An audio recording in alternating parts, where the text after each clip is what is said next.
Itinuturing ng suspect at nakataktang sampahan ng reklamo ang 5 lalaking gumamit umano ng iligal na paputok sa Tondo, Maynila na ikinasawi ng isang grade 5 student at ikinasugat ng kanyang kaibigan. Binigyan natin sila ng pagkakataon sana para magbigay linaw, pero kinipit-balikat nila, hindi sila tumugon doon sa ating panawagan. Yung paglabag dito sa RA 7183 o yung batas na sumasaklaw dito sa pagbebenta, paggamit at pagdidistribute ng mga illegal na paputok.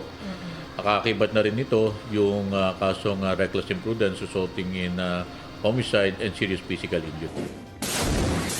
Hinihinala namang iligal ding paputok na atomic bomb ang naminsala sa mga bahay at ari-arian ilang minuto matapos salubungin ng bagong taon.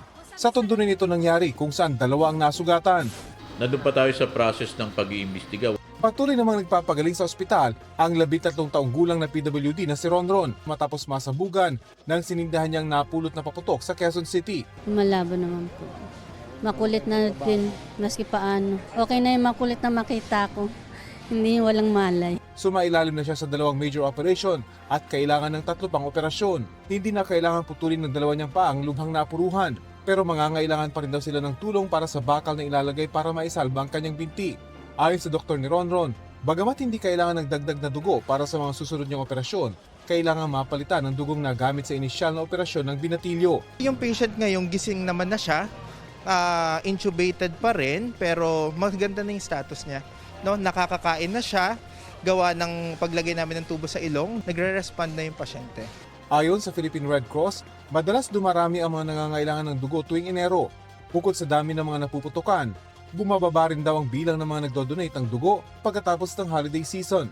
Nananawagan sila sa publiko ng dagdag na donasyon ng dugo. Ayon sa kanilang Secretary General, ang pag-donate ng dugo sa simula ng taon ay isang paraan para gawing aksyon ng malasakit sa kapwa na nagliligtas ng buhay.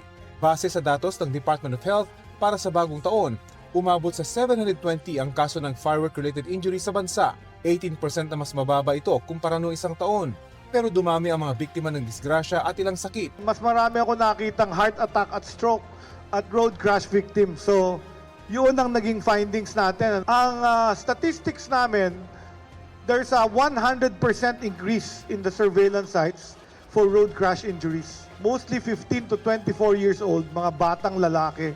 Mostly two-wheeler and three-wheeler vehicles. Halos 1,400 ang road crash injuries mula December 21 hanggang January 5. 7 sa bawat 10 nasawi sa kanila ay mga rider na walang helmet. Nasa 350 naman ang na-stroke at nag-heart attack nitong holiday season.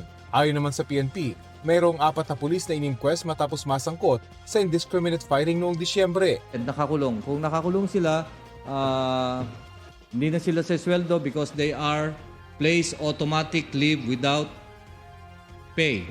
Sa kabuuan, 18 ang naitalang kaso ng indiscriminate firing mula December 16 at 15 ang stray bullet incidents. Rafi Tima nagbabalita para sa GMA Integrated News.